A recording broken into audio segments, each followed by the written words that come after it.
Thank you for watching my channel Kannada ಕಾದಂಬರಿ ಚಾನಲ್ಗೆ ಸ್ವಾಗತ. ಯಾರೆಲ್ಲ ನನ್ನ ಚಾನಲ್ನ ಇನ್ನೂ ಸಬ್ಸ್ಕ್ರೈಬ್ ಮಾಡ್ಕೊಂಡೇ ಕೇಳಿಸ್ಕೊತಾ ಇದ್ದೀರೋ ಸ್ಟೋರಿನ ದಯವಿಟ್ಟು ಸಬ್ಸ್ಕ್ರೈಬ್ ಮಾಡ್ಕೊಳ್ಳಿ ಹಾಗೂ ಲೈಕ್ ಮಾಡಿ ಮತ್ತು ಕಮೆಂಟ್ ಮೂಲಕ ತಿಳಿಸಿ ಸ್ಟೋರಿ ಹೇಗಿದೆ ಅಂತ. ಮಿಡಲ್ ಕ್ಲಾಸ್ ಅವರು ಎಷ್ಟು ಕಷ್ಟಪಟ್ಟು ಎಜುಕೇಷನ್ ಮಾಡಿ ಇಷ್ಟು ದೂರ ಅಷ್ಟು ದೊಡ್ಡ ಸ್ಕೂಲ್ ಕಾಲೇಜ್ ಮುಗಿಸಿ ಈ ಜಾಬ್ಗೋಸ್ಕರ ಬರ್ತೀವಿ ಅಂದರೆ ಅದ್ರ ಕಷ್ಟ ನಿಮ್ಗೇನು ಸರ್ ಗೊತ್ತು? ನೀವು ನಿಮ್ಮ ತಂದೆ ಆಸ್ತಿ ಅಥವಾ ಮುತ್ತಾತನ ಆಸ್ತಿ ಇರುತ್ತೆ, ಆ ಆಸ್ತಿ ಮೇಲೆ ಒಂದು ಕಂಪ್ನಿ ಓಪನ್ ಮಾಡಿಕೊಂಡು ಅಹಂಕಾರದಲ್ಲಿ CEO MDನೋ ಏನೋ ಒಂದಾಗಿ ನಮ್ಮಂಥ ಅಹಂಕಾರನ ತೋರಿಸ್ತೀರಾ. ನಾವು ಅಷ್ಟು ಕಷ್ಟಪಟ್ಟು ಓದಿರೋದೇನಕ್ಕೆ?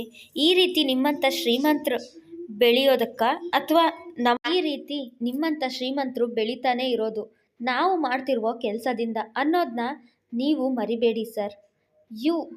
ನನ್ನ ಬಗ್ಗೆನೇ ನನ್ನ ಎದುರಿಗೆ ನಿಂತು ಇಷ್ಟೊಂದು ಮಾತಾಡ್ತೀಯಾ? ಅಷ್ಟು ಧೈರ್ಯನ ನಿನಗೆ? ನಮ್ಮ ಡ್ಯಾಡಿ ಅಪಾರ್ಟ್ಮೆಂಟ್ ಕೊಟ್ಟಿದ್ದಾರೆ ಅನ್ನೋ ಒಂದೇ ಕಾರಣಕ್ಕೆ ಏನು ಮಾತಾಡ್ದಾನೆ ಸುಮ್ಮನೆ ಬಿಟ್ಟಿದ್ದೀನಿ ನಿನ್ನ.